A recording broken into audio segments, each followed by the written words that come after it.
Welcome to delicious room అండి. ఈరోజు నేను మీతో ఉసిరికాయ పచ్చడి ఎలా పెట్టాలో ఈజీగా సింపుల్గా చెప్తానండి. తప్పకుండా ట్రై చేయండి. దీనికోసం నేను 1/2 కిలో ఉసిరికాయలను తీసుకున్నాను. ఈ విధంగా ఉన్న ఉసిరికాయలను తీసుకోవాలండి. ఉసిరికాయలు అనేది దోరగా ఉండాలన్నమాట. మరి పసిరిగా అయితే పచ్చడి బాగోదు. దోరగా కొంచెం లెమన్ ఎల్లో కలర్లో ఉంటే బాగుంటుంది. నీట్గా కడుక్కున్న తర్వాత ఈ విధంగా క్లాత్తో నీట్గా తుడుచుకుని ఒక 1/2 అవర్ అలా ఆరబెట్టాలండి. డౌట్ ఉంటే ఒక 1/2 అవర్ ఎండలో పెట్టి తీస్తే బాగుంటుందండి. లేదా ఇలా ఫ్యాన్ కింద పెట్టినా నీట్గా ఆరిపోతాయి అన్నమాట, తడి ఉండకూడదు. దీనికోసం 75 గ్రామ్స్ చింతపండు నేను తీసుకున్నానండి. కిలోకి అయితే 150 గ్రామ్స్ కావాలండి. నేను 1/2 కిలో కాబట్టి 75 గ్రామ్స్ తీసుకుని దీనిలో వేడివేడి నీళ్లు వేసి ఈ విధంగా నేను నానబెడుతున్నానండి. ఈ విధంగా వేడి నీళ్ళలో నానబెడితే త్వరగా నానిపోయి గుజ్జు అనేది మంచిగా వస్తుంది అనమాట. దీన్ని పక్కన పెట్టుకుని ఒక కడాయిలో ఒక 1/2 కిలో నూనె తీసుకుంటున్నానండి. నేను పల్లి ఆయిలే యూజ్ చేస్తున్నాను. నేను మాక్సిమం పచ్చళ్ళకి పల్లి ఆయిలే వేస్తానండి. కావాలంటే నువ్వుల నూనె కూడా మీరు తీసుకోవచ్చు. నేను 1/2 కిలోనే తీసుకుంటున్నాను. అదే మీరు కిలో అయితే గనక 1/2 కిలో నూనె కావాలండి. ఈ విధంగా ఉసిరికాయలన్నీ వేసేసుకుని మంచిగా దోరగా వేపేసుకోవడమేనండి.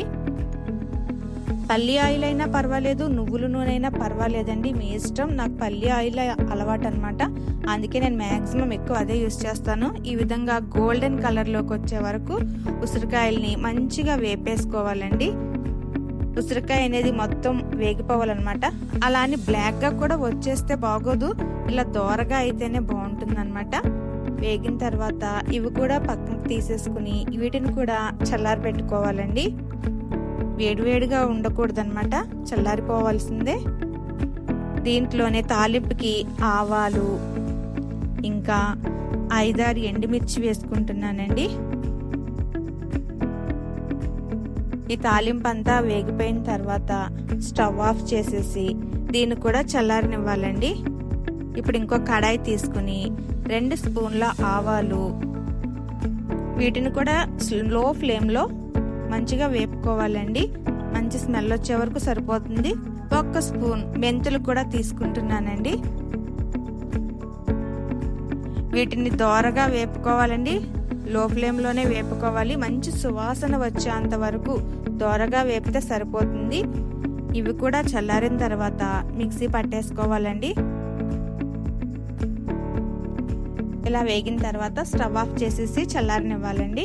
చల్లారిన తర్వాత మనం పౌడర్ చేసుకోవడమే. ఇదే కడాయిలో 2-3 స్పూన్స్ వరకు నేను ఆయిల్ తీసుకున్నానండి. ఈ ఆయిల్లో ఇందాక చింతపండు వేడి నీళ్ళు పోసి నానబెట్టాము కదండి, ఆ చింతపండు మంచిగా నానిపోయి గుజ్జు అనేది వచ్చిందనమాట. చూసారా, చక్కగా నానిపోయింది. ఇప్పుడు ఈ చింతపండు గుజ్జుని స్ట్రైనర్లోకి తీసుకుని చిక్కటి గుజ్జులా తీసుకుందామండి.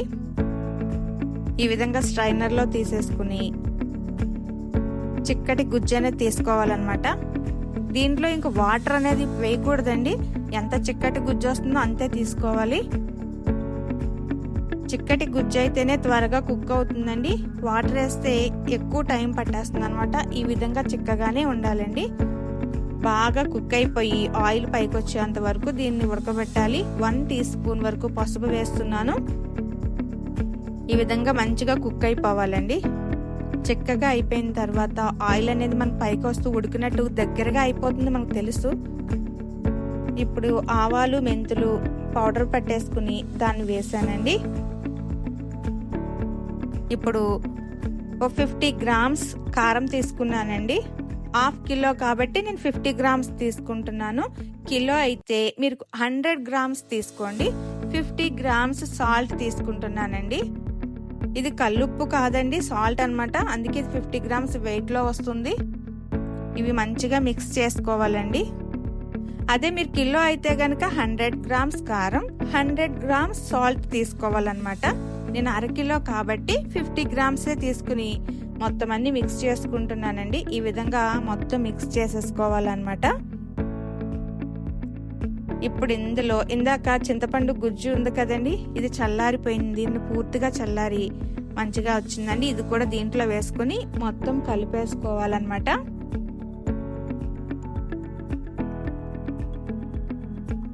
ఇప్పుడు ఈ గుజ్జును కూడా కలిపేసుకుందామండి. ఈ విధంగా మొత్తం కలిపేసుకోవాలి. ఎక్కడ తడి అనేది ఉండకూడదండి. ఈ పచ్చడే కాదు, ఏ పచ్చడికైనా సరే అస్సలు తడి అనేది దగ్గర ఉండకూడదండి. అప్పుడే పచ్చడి పాడవకుండా 1.5 ఇయర్ వరకు అలానే ఉంటుందండి. ఇప్పుడు ఇందులో వేపిన ఉసిరికాయలు చల్లారిపోయినాయండి. వీటిని కూడా నేను తీసుకుంటున్నాను.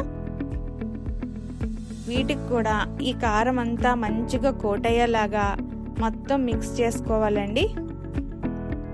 మొత్తం కాయలన్నీ నేను తీసుకున్నాను.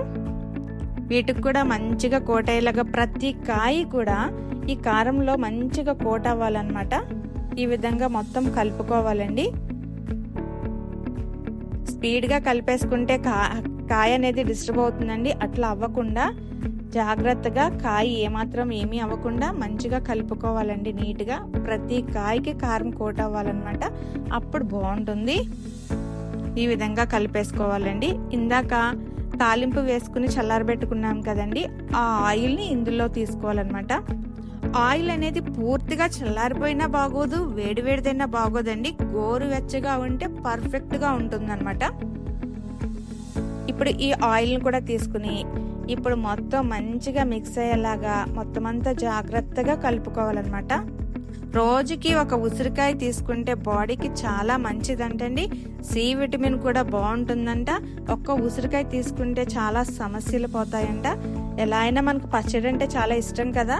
ఈ విధంగా ఉసిరికాయ తీసుకుంటే బాడీకి చాలా మంచిది. ఉసిరికాయ పచ్చడి అంటే ఇష్టపడని వాళ్ళు ఎవరు ఉండరు కదండి. ఈ విధంగా మొత్తం మిక్స్ చేసేసుకోవాలండి. ఇందులో ఒక్క వెల్లుల్లిపాయ రొబ్బలు తొక్క తీసి పక్కన పెట్టుకున్నానండి. ఆ వెల్లుల్లిపాయ రొబ్బలు కూడా ఇందులో వేసి మిక్స్ చేస్తున్నానండి. ఇవ్వండి, ఒక్క వెల్లుల్లిపాయ సరిపోతుందండి 1/2 కిలో కాబట్టి. కిలో అయితే 2 వెల్లుల్లిపాయ రొబ్బలు తీసుకోండి. వీటిని కూడా వేసి మొత్తం మంచిగా మిక్స్ చేసేసుకోవడమేనండి. ఉసిరికాయ పచ్చడి అనేది నెక్స్ట్ రోజు కంటే కూడా 2-3 డేస్ తర్వాత అయితే కాయ మంచిగా ఊరి పచ్చడి కూడా చాలా బాగుంటుందండి. 3-4 డేస్ తర్వాతే ఉసిరికాయ పచ్చడి బాగుంటుంది. కాయ మంచిగా ఊరి జ్యూసీగా సాఫ్ట్గా చాలా బాగుంటుందండి.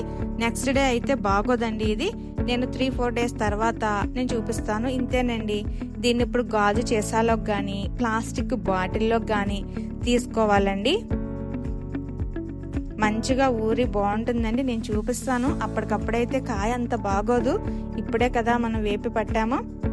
అదే 3-4 డేస్ తర్వాత అయితే కాయ ఇంత బాగుంటుందనండి. పచ్చడి కూడా చాలా టేస్ట్గా ఉంటుంది. తప్పకుండా ఈజీగా సింపుల్గా ఉంది కదండి. ట్రై చేసి నాకు కామెంట్ పెట్టండి. అయిపోయిందండి పచ్చడి. 3 డేస్ తర్వాత నేను మీకు చూపిస్తున్నానండి. చూడండి, ఇప్పుడు నేను మీకు కాయ చూపిస్తాను ఎంత బాగుంటుందో. ఆయిల్ కూడా ఎంత చక్కగా తేలిందో చూసారా పైకి. 3 డేస్ తర్వాత కాయ అనేది ఇంత సాఫ్ట్గా ఉందండి. చాలా బాగుంది కదండి. తప్పకుండా మీరు కూడా ట్రై చేయండి. నాకు కామెంట్ పెట్టండి, లైక్ చేయండి, షేర్ చేయండి, సబ్స్క్రైబ్ చేయండి. Thank you for watching.